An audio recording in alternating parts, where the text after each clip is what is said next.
Desde que eu entrei na Câmara dos Deputados em 2003, meu primeiro mandato, todo ano tem a velha e boa ladainha da reforma política.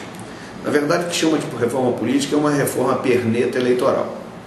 Reforma política, ela tem que ser precedida de um debate, mas primeiro nós temos que saber o que é eleitoral, o que é política e o que é partidário. Se nós misturarmos isso e sob a desculpa que estamos fazendo reforma política, nós vamos mais uma vez entulhar a legislação eleitoral e, mais grave que isso, as propostas que aparecem são sempre visando a manutenção do status quo. As propostas que aparecem, elas são sempre propostas que tendem a manter quem está lá no poder. Eu acho isso uma indecência. Além disso, as principais, as que fazem o motor funcionar, são as propostas da eleição fácil e do retorno financeiro, da ajuda financeira. Por isso que as duas coisas que se fala sempre quando vai se fazer reforma política, se fala em lista fechada, que é uma maneira de escalar antes das eleições quem vai ganhar, e financiamento público de campanha, que é uma maneira de fazer a viúva pagar a conta. O financiamento público de campanha, se ele vier sem essa lista fechada, ele ainda terá viabilidade em função de deixar que o povo escolha os seus eleitos, e de uma maneira que possa controlar para que não haja irregularidades durante o processo eleitoral. Agora, se juntar uma coisa com a outra, o povo está excluído do processo. Outras medidas são cosméticas. Eu acho importante algumas delas. Uma delas que eu acho muito importante, mas que está com muita dificuldade de passar, é a questão de colocar todas as eleições no mesmo ano. Acabar com essa história de eleição de 2 em 2 anos.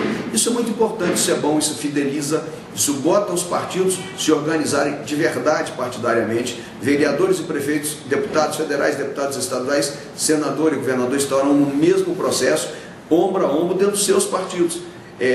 Inviabiliza a possibilidade de ficar trocando de partido de eleição em eleição. Quem está num time fica num time. Eu acho que essa proposta é uma proposta boa. Agora tem um monte de outras propostas que vão ser debatidas, como a federação de partidos, quer dizer, acaba com as coligações proporcionais. Eu sou até a favor que se acabe com as coligações, mas fazer federação não.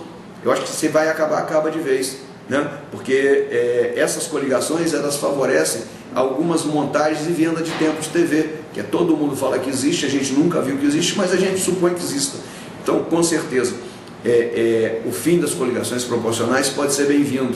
Então, tem muito assunto a ser discutido. O que eu reputo como um assunto menos palatável para a sociedade é o financiamento público da campanha e a lista fechada. Os outros a gente discute. Agora, o que não pode é deixar sem fazer alguma coisa nesse processo mudar. Se nós conseguíssemos, mas aí eu sei que é difícil, fazer uma reforma partidária primeiro, uma reforma política ideológica e depois uma reforma eleitoral, nós faríamos a coisa mais bem feita. Entretanto, essas medidas só aparecem no ano que antecede as eleições e sempre elas vêm acompanhadas de muita atratividade e muito pouco seriedade.